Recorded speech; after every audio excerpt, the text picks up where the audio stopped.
আসসালামু আলাইকুম প্রিয় বন্ধুরা, আশা করছি সকলে ভালো আছেন। আমিও ভালো আছি আলহামদুলিল্লাহ। আপনাদের সাথে একটু গল্প করতে আসলাম কিভাবে ডিম ফোটাইতে হয় এই সম্পর্কে। বিভিন্ন অনেকে লং ভিডিও দেখতে চায় না, আমি আসলে লং ভিডিও করতে চাই। কারণ হচ্ছে আপনারা একটা জিনিস শিখবেন। আমি যদি আপনাদেরকে বুঝে না বলতে পারি তাহলে কিন্তু আপনারা শিখতে পারবেন না, এবং বিভিন্ন টিপস কিন্তু বলতে ইচ্ছে করে, কিন্তু আসলে এত বড় ভিডিও অনেকে দেখতে চায় না, এই জন্য আসলে বলি না। আপনারা যারা সত্যিকারে শিখতে চান আপনারা পুরো ভিডিওটা প্রথম থেকে শেষ পর্যন্ত দেখবেন, ইনশাল্লাহ আপনাদের অনেক উপকার হবে। যে ডিমগুলো দেখতে পাচ্ছেন এগুলো হচ্ছে পাহাড়ি মুরগির ডিম। আমার কাছে বেশ কিছু পাহাড়ি মুরগি আছে, তো আমি গত 21 তারিখে এই ডিমগুলো বসাইছিলাম। তো আজকে 26 তারিখ, 5 দিন পর আমি এই ডিমগুলো চেক করে দেখব কোনগুলো থেকে বাচ্চা হবে এবং কোনগুলো থেকে বাচ্চা হবে না। এবং শেষের দিকে আমি আপনাকে বেশ কয়েকটা তথ্য দেওয়ার চেষ্টা করব। এই তথ্যগুলো ফলো করলে আপনাদের বাচ্চার পরিমাণ বেশি আসবে, ডিম থেকে হ্যাচিং বেশি পাবেন এবং বাচ্চাগুলো সুস্থ সবল থাকবে। তো শেষ পর্যন্ত ভিডিওটি দেখুন। তো আমি প্রথম 7 দিন আর্দ্রতা রাখবো 50 থেকে 55, এরপরে 7 দিন আর্দ্রতা রাখবো 55 থেকে 60 পর্যন্ত, এরপরে আমি কিছুদিন 60 থেকে 65 পর্যন্ত রাখবো। যেদিন বাচ্চা ফোটা শুরু করবে সেদিন আমি আর্দ্রতা রাখবো 70 থেকে 75 পর্যন্ত, তাহলে আমার হ্যাচিং রেট অনেক ভালো আসবে। এবং আমি তাপমাত্রা কত রেখেছি?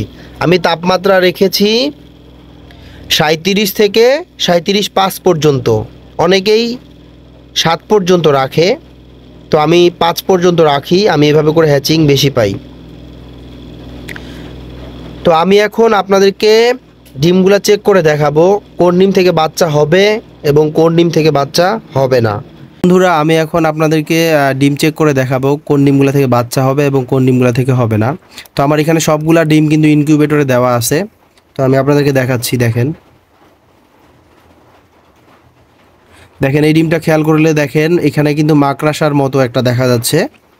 এই ডিমটা থেকে কিন্তু বাচ্চা হবে, এই ডিমটা থেকে বাচ্চা হবে। এবং আমি আপনাদেরকে আরেকটা দেখাই। দেখেন এই ডিমটা মাকড়াসার মতো দেখা যাচ্ছে, ভিতরে জালের মতো, এইটা থেকে কিন্তু বাচ্চা হবে। আমি আপনাদেরকে আরো দেখাই। দেখেন বন্ধুরা, এই ডিমটার ভিতরে কিন্তু আমি কিচ্ছু দেখতে পাচ্ছি না,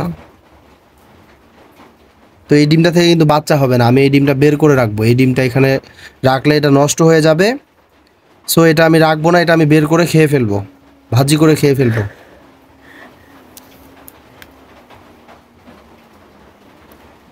আমি আপনাদেরকে আরও একটা দেখাচ্ছি। এই যে দেখেন, এইটাতে কিন্তু মাকড়াসার জালের মতো ভিতরে দেখা যাচ্ছে এবং ভিতরে যে রগগুলা এগুলো দেখা যাচ্ছে। এই ডিমটা থেকে কিন্তু বাচ্চা হবে। আমি আপনাদেরকে আরও দেখাই। দেখুন এই ডিমটার ভিতরে আমি কিন্তু কিছু দেখতে পাচ্ছি না। আপনারা কি কিছু দেখতে পাচ্ছেন? আমি কিন্তু কিছু দেখতে পাচ্ছি না। এই ডিমটা থেকে কিন্তু বাচ্চা হবে না। আমি আপনাদেরকে এই ডিমটা আমি সরায় রাখবো, এই ডিমটা আমি এখানে রাখবো না। আমি আপনাদেরকে আরও কিছু ডিম দেখাই। এই ডিমটা দেখেন, এই যে এই ডিমটার ভিতরে আমি কিন্তু মাকড়াসা দেখতে পাচ্ছি। এই ডিমটা থেকে কিন্তু বাচ্চা হবে, ভিতরে জালের মতো দেখা যাচ্ছে। আমি আপনাদেরকে আরও দেখাই।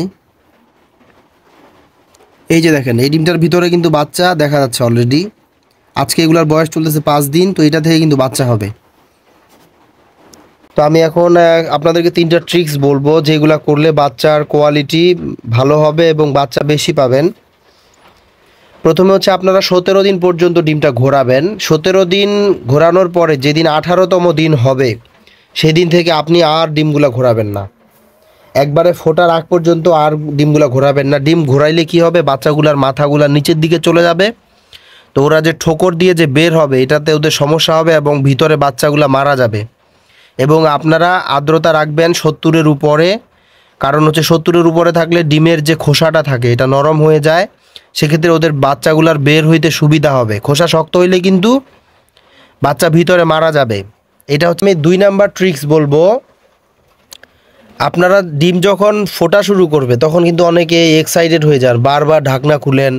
একটা বাচ্চা বের হইলো, আপনি খোসাটা বের করে দিলেন, আবার ঢাকনাটা লাগাই দিলেন, আবার আধা ঘন্টা পরে আবার আসলেন চেক করতে, আবার একটা বাচ্চা ফুটতেছে, আপনি বের করে দেখতেছেন বাচ্চাটা ফুটবে কখন, বের হচ্ছে কি না বা এখনও বের হচ্ছে না।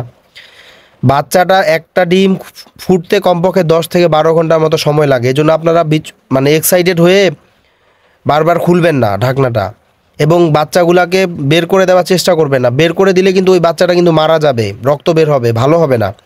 এজন্য আপনারা বাচ্চাটাকে বের করে দিবেন না, বাচ্চাটা নিজে নিজেই বের হবে।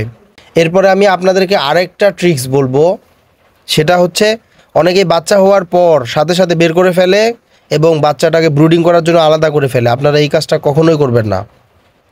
বাচ্চা হওয়ার পর কমপক্ষে 12 ঘন্টা আপনারা ইনকিউবেটরের ভিতরে রেখে দিবেন এবং বাচ্চাটা শুকায় ঝরঝরা হবে, সুন্দরভাবে হাঁটবে।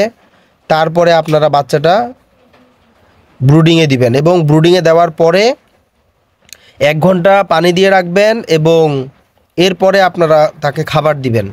এরকম বিভিন্ন তথ্য পেতে চ্যানেলটিকে সাবস্ক্রাইব করে দিন। সকলে ভালো থাকবেন। আসসালামু আলাইকুম।